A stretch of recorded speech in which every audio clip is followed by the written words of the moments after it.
আসসালামু আলাইকুম। আজকের রেসিপি দেখার জন্য সবাইকে ওয়েলকাম জানাচ্ছি। মাছ মাংস প্রতিদিন খেতে যখন ইচ্ছা করে না, তখন এই রেসিপি ট্রাই করতে পারেন। দেখবেন মুখে অন্যরকম একটা স্বাদ চলে আসবে। তো দেখতে পাচ্ছেন এখানে আমার রেসিপিটা কত সুন্দর, আর দেখতে কিন্তু যেরকম সুন্দর, খেতেও কিন্তু সেরকম অসাধারণ স্বাদ। তো আমি এখানে শুটকি নিয়ে নিয়েছি, আর শুটকিটা কিন্তু প্রচুর পরিমাণে ময়লা থাকে, পেটে ময়লা থাকে, আঁশ থাকে, তা ওরা কিন্তু বেশি ভালোভাবে এটা ধোয় বা পরিষ্কার করে না। তো প্রথমে আপনারা একটা চামচ বা যে চাকু থাকে সেটা দিয়ে আপনারা এভাবে ছিলে নিতে পারেন, সামান্য একটু ছিলে নিতে পারেন। তো দেখতে পাচ্ছেন কত ময়লা।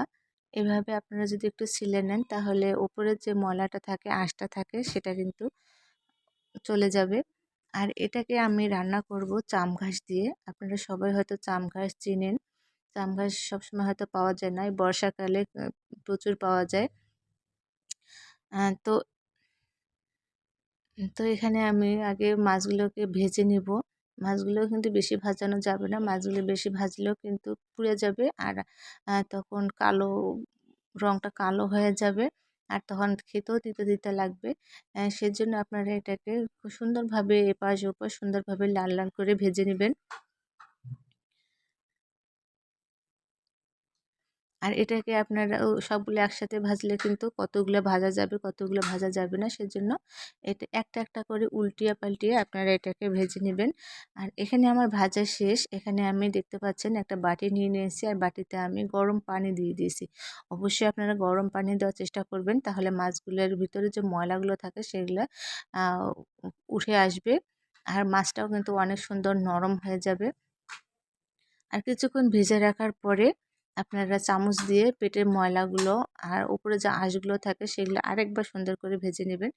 তো দেখেন আমি সুন্দর করে ভেজে ওটা পরিষ্কার করে নিয়ে নিচ্ছি, আর পেটের ভিতরেও দেখেন কোনো ময়লা নেই।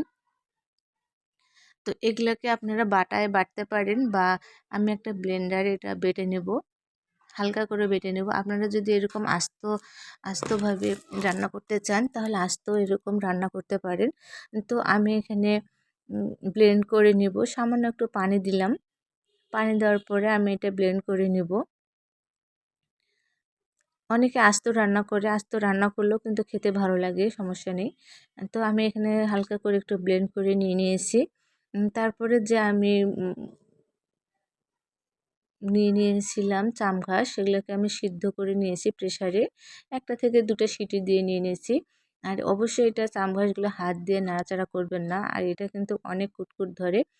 তো এভাবে আমি শিলপাটায় বেটে নিলাম। দেখতে পাচ্ছেন আমি হালকা করে বেটে নিয়ে নিয়েছি, আর এগুলো থেকে কিন্তু প্রচুর পানি বার হয়। বা আমি বারবার বলতেছি হাত দিয়ে আপনারা এটা ছাকতে যাবেন না।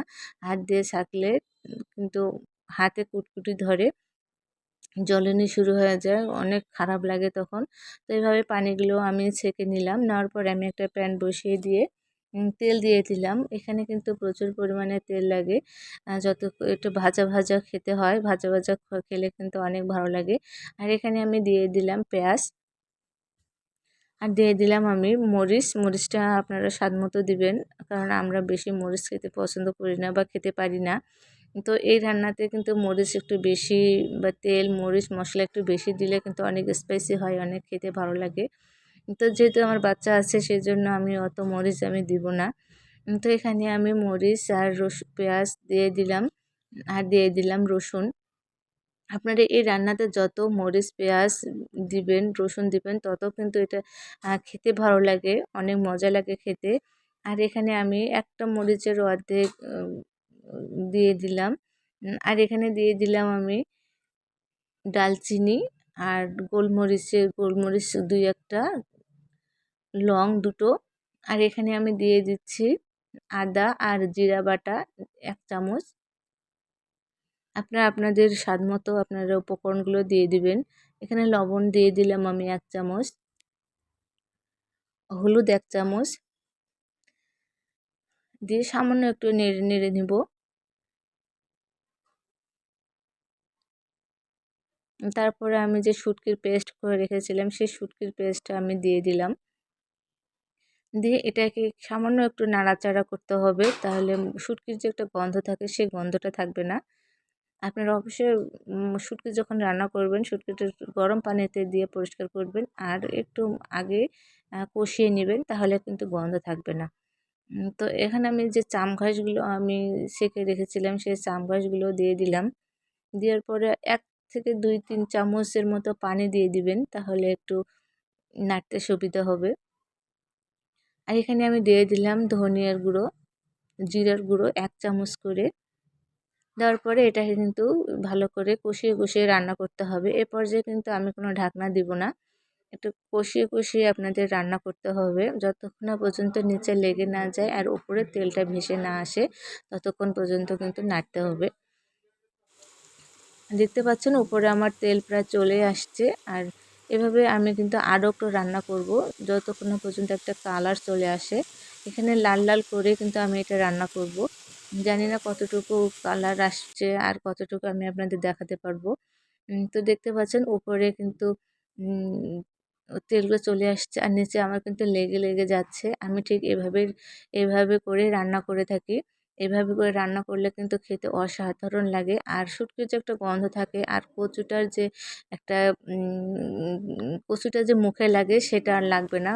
আপনারা যখন খাবেন তখন আপনারা বুঝতেই পারবেন না যে আপনারা শুটকি খাচ্ছেন আর বা কচু খাচ্ছেন। তো এভাবে আমি পুরো রান্নাটাই করলাম। তো এখন আমি পরিবেশন করে আপনাদের দেখাচ্ছি। তো দেখেন কত সুন্দর। অল্প অল্প কিছু উপকরণ দিয়ে একটা অসাধারণ মজার একটা রেসিপি তৈরি হয়ে গেল।